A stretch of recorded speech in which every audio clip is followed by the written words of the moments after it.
Hello everyone, welcome back in my YouTube channel. आज मैं आपको पढ़ाऊंगी क्लास 10th इंग्लिश का 5th lesson glimpses of India का second part Coorg, written by Lokesh Abrol.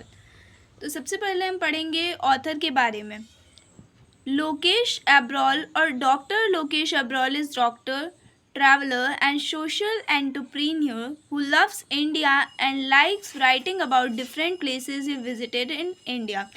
तो लोकेश अब्रॉल या डॉक्टर लोकेश अब्रॉल जो थे वो एक डॉक्टर भी थे। उसके साथ साथ डॉक्टर होने के साथ साथ उन्हें अलग अलग जगहों की यात्रा करना भी बहुत ज़्यादा पसंद था।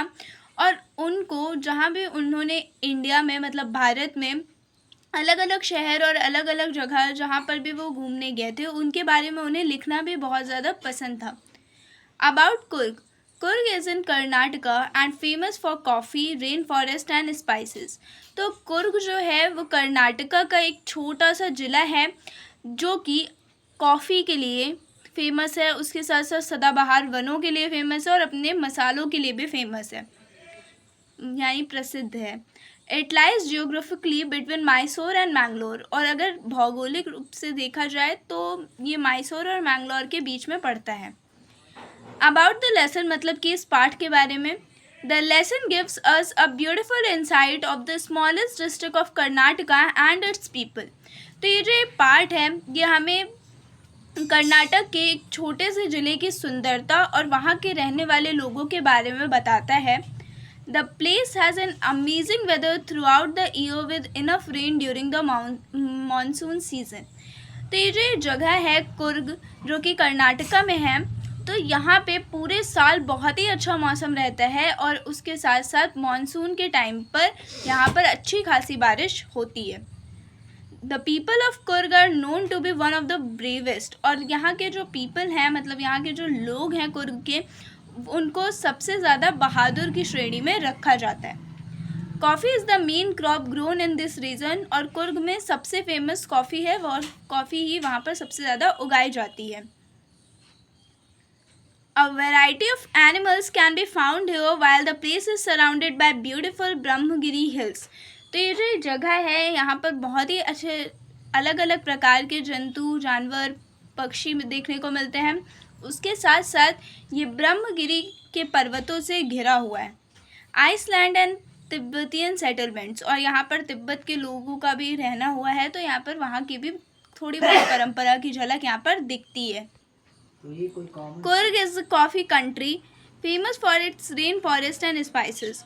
कुर्ग जो है वो कॉफ़ी के लिए और सदाबहार वनों के लिए और उसके साथ साथ अपने मसालों के लिए बहुत ज़्यादा प्रसिद्ध है। Midway between Mysore and the coastal town of Mangalore sites a piece of heaven that must have drifted from the kingdom of God। तो ये जो कुर्ग है ये मैसूर और मैंगलोर के बीच में पड़ता है और इसको आप एक तरीके से स्वर्ग भी मान सकते हैं क्योंकि यहाँ की जो जगहें हैं वो बहुत ही ज़्यादा सुंदर हैं।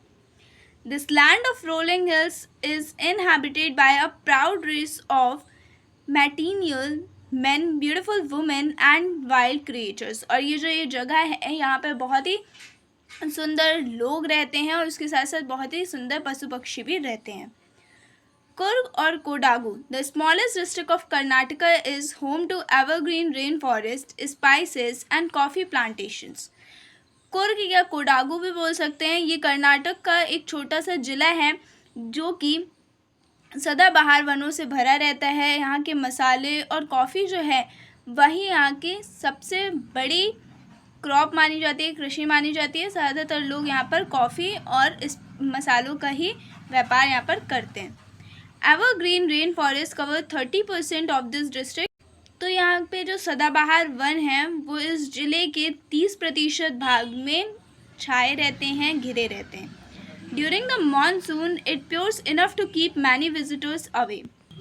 मानसून के टाइम पर यहाँ पर बहुत ही ज़्यादा बारिश होती है, इस वजह से जो पर्यटक हैं वो मानसून में आना प्रेफर नहीं करते, मतलब मानसून में यहाँ से दूर ही रहते हैं। The season of joy commences from September and continue till March. लेकिन यहाँ की मतलब आनंद की जो ये ऋतु है ये सितंबर से लेकर मार्च तक बनी रहती है। The weather is perfect with some showers thrown in the good measure। पर्याप्त मात्रा में वर्षा होने के कारण जो मौसम है यहाँ का वो बहुत ही ज़्यादा अच्छा रहता है। The air breathes of invigorating coffee, और हवा में ताजगी देने वाली कॉफ़ी की महक यहाँ पर हमेशा बनी रहती है।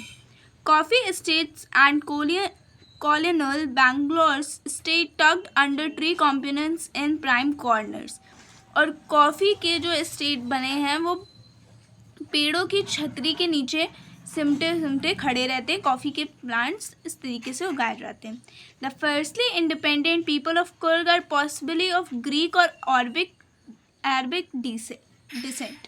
तो यहाँ के जो कुर्ग के जो लोग हैं वो या तो कुछ लोग हैं जो वो ग्रीक के हैं और कुछ लोग जो हैं वो अरबी डिसेंट के हैं। As one story goes, a part of Alexander's army moved south along the coast and settled here when return become impractical. एक कहानी ये बताती है कि जब अलेक्जेंडर और उसके सेना वाले लोग यहाँ पर आए थे और उन्होंने जब विजय प्राप्त कर ली थी तो कुछ लोग जो थे वो यहाँ पे ही रह गए थे, इस वजह से वहाँ का भी कल्चर यहाँ पे फॉलो होता है। These people married amongst the locals and their culture is apparent in the maternal tradition, marriage and religious rites which are distinct from the Hindu mainstream. और यहाँ के लोगों ने जो यहाँ पर बस गए उन्होंने यहाँ की लोकल लड़कियों से शादी कर ली और उसके बाद यहाँ पे भी वही कल्चर्स धीरे धीरे फॉलो होने लगा। The theory of Arab origin draws support from the long black coat with an embroidered wrist belt worn by कोडावस, और अरब के जो लोगों का इस वजह से मानना होता है क्योंकि बहुत लंबा अरब के जो लोग थे वो बहुत लंबे से काले कलर का एक कोट पहनते थे और वेस्ट पे एक मतलब कमर पे एक बेल्ट बांधते थे जो कि एम्ब्रॉयडरी मतलब सजी हुई होती थी, कढ़ाई हुई होती थी उनको कोडावस बोलते थे। Known as Kupia, it resemble the kuffia worn by Arabs and the Kurds. तो ये इनकी इस टाइप की ड्रेस थी उसको कूपिया बोलते थे और इसको अरब के लोग और कुर्ड्स भी पहनते थे। सो फ्रेंड्स, हम इसका फर्स्ट पार्ट यहीं पे एंड करते हैं। इसके आगे की जो स्टोरी है वो हम नेक्स्ट पार्ट में कंटिन्यू करेंगे। वीडियो पसंद आया तो लाइक करें, शेयर करें और चैनल को सब्सक्राइब करना ना भूलें। मिलते हैं नेक्स्ट वीडियो में। Thanks for watching.